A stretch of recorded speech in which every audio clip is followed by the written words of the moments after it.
Hello, welcome, Cabbage here. In War of the Visions, let's talk about the live stream that they did last night for JP.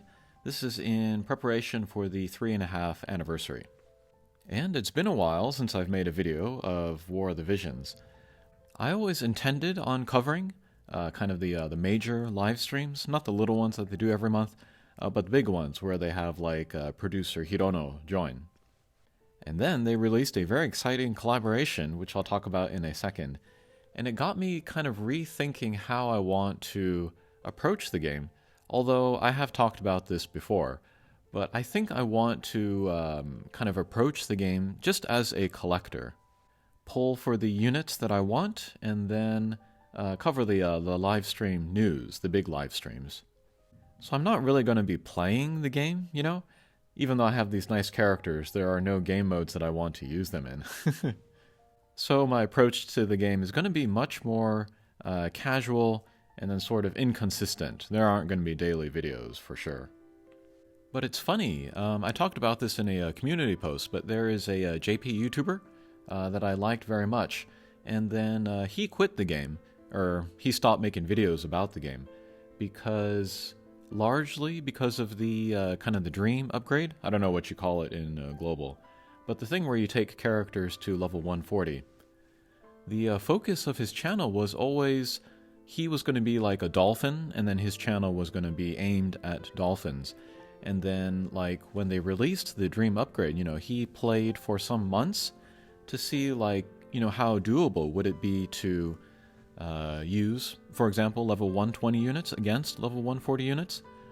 And just he was not able to make it work, and that really hurt his motivation to play. And he also felt that he wouldn't be able to make good, helpful videos, so that's a large reason why he stepped away from the game. But he kind of came back for Hyo, because he was very excited about Hyo. But then in his video where he was pulling for Hyo, he was talking about like adjusting his approach to the game. Kind of similar how I want to go more for like as a collector. But yeah, kind of a little bit of inside baseball there, kind of talking about like the thoughts and like the moods or whatever that content creators go through. It's actually kind of unusual for content creators to go, you know, longer than 2 or 3 years on one game. Maybe they burn out, or like in my case, I just came to the realization that the game was really focusing on an element, PvP, that wasn't really for me, so I have to either give up the game or just change my approach. But what is going to get me back into the game, at least nominally, is this collaboration with Final Fantasy V. Very thrilled about this. I think I, like a lot of other global players, we were not as familiar with 5 as we were with 4 and 6, which did get English releases. Somehow I got to play 5, might have been through an emulator or something, but I did end up really loving the game. Somehow I feel like the world of 5, it doesn't have as much character as 4 or 6, but I love the characters and the music and the story. And the job system, it's easily the most deep of the 3 games. And then in Japan, among Japanese players, 5 is very, very beloved. For a lot of people, they love it even more than 4 or 6. And then looking at the design here, the artwork, this is very influenced by the original Amano artwork, which does not translate to the kind of the in-game pixel stuff. So I am super happy to see this referenced here. I love the Amano aesthetic. It's so unique. It's so, like, fey. I get the same feeling like when I saw Warrior of Light depicted in this game, or like the Final Fantasy VI characters. So good. But yeah, because of the collaboration, because the characters look so good, it pulls at my heartstrings as a collector. So I want to fire up the game and then get maybe all of them, but we'll see. But Ferris is a must. She's one of my favorite characters in 5, and then she often gets passed over for getting characters in these types of mobile games, so for her to get a character here is super cool. She looks like Setzer before Setzer. I won't go into what these characters do, but Lena, she is a healer. Butts, he is a frontline attacker, and then so is Ferris, but she has kind of like summon stuff with Sildra. I'll let other content creators cover their skill sets. And then Lena cost 90, the other two are cost 100. And so I saw that and I was like, oh, okay, Lena's going to be the handout. But, big surprise here, Butts is the handout. This is going to be the first handout cost 100, if you don't count Thancred. But that's really cool. I feel like if they handed out Lena and then Butts was from the Hatcher, I might want to pull for Butts. But since they're handing him out, I might be able to skip Lena, even though this is kind of the best that she's ever looked. But Ferris is a must. And I've said this many times, but I hate the move towards cost 100 units and kind of not forcing people, but really upping the chances of people going to the ceiling and then doing the exchange. But I'll go to the ceiling for Ferris.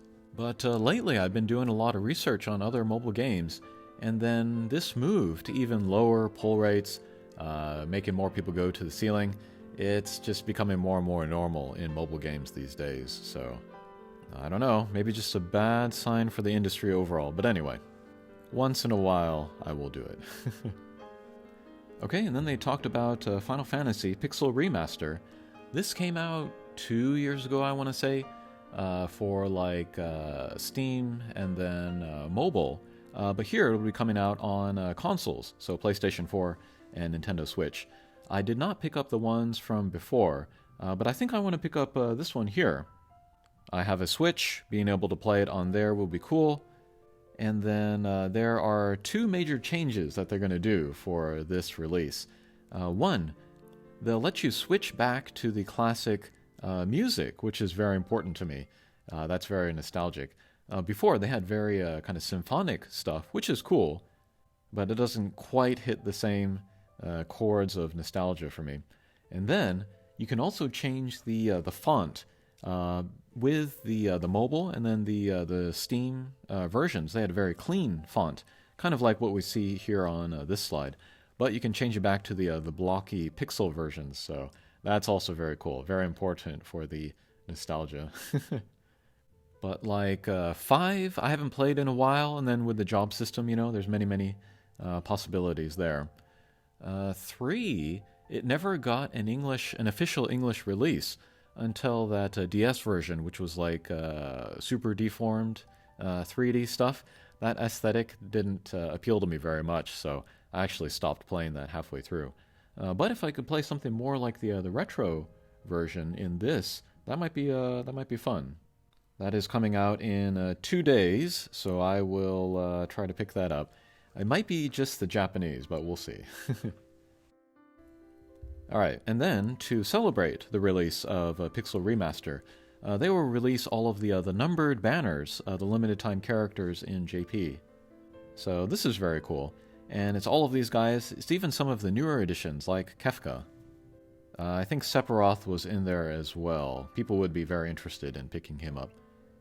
And then for handout characters, they will give you a free 3-shot, and then you can choose who 2 of them are. You can choose from these handout characters. I have Locke and Tita and Hope, I think, at level 120. So I might want to get pulls of Prompto, just to get him closer. And then they're also going to do like mastery abilities too, and then the dream upgrade for all of these characters. But there too, I just don't care what they do anymore, because I'm not going to be using them anywhere, so I'll let somebody else talk about the improvements there. Okay, and then they put out kind of a roadmap, or like a to-do list, leading up to 4th anniversary. Here, they want to do new content, game modes. Let's see, a new type of guild battle.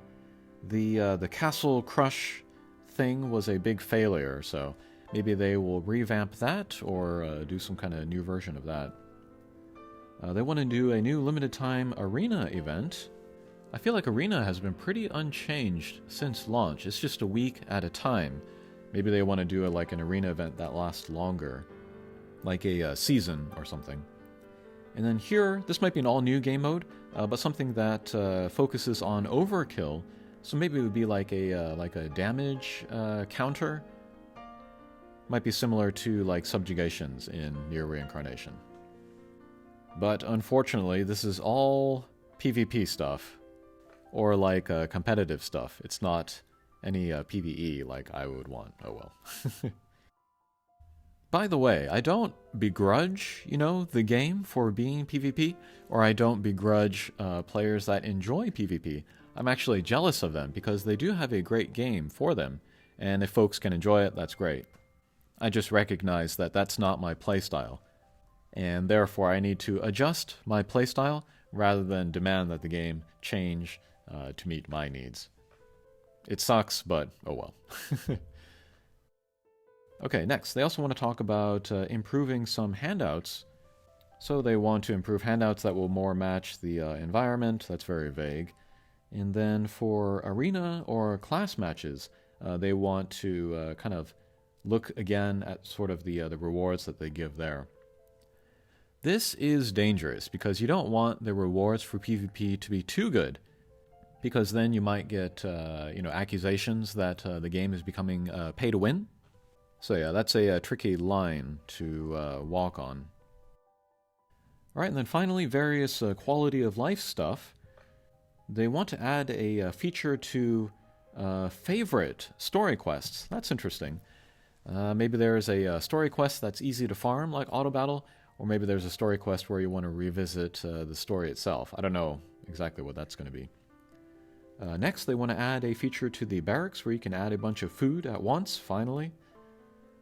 They want to improve the trust stones where you can break down a bunch at once or level something a bunch at once.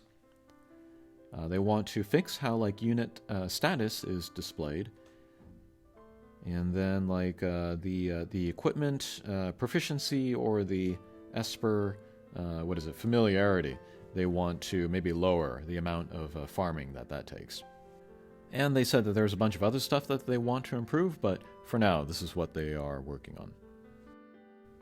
Alright, and then they teased this kind of visual from the 3.5 anniversary. And then they also showed like artwork of these characters just kind of like standing, which looks very much like they might be units to use in these costumes, so that's cool. All of the people joining the livestream are very excited to see this artwork. It's pretty good looking. And that was the live stream, or at least my coverage of it. So I will be back to logging into the game. Again, I'm approaching it as a collector, so I'm just going to be doing like the barracks and then like the hard quests. And then like whatever missions, will give me more vision ore so I can pull the hatcher later. Next video I make will be probably when the Final Fantasy V collaboration starts. I will show myself doing the free pull for Butts.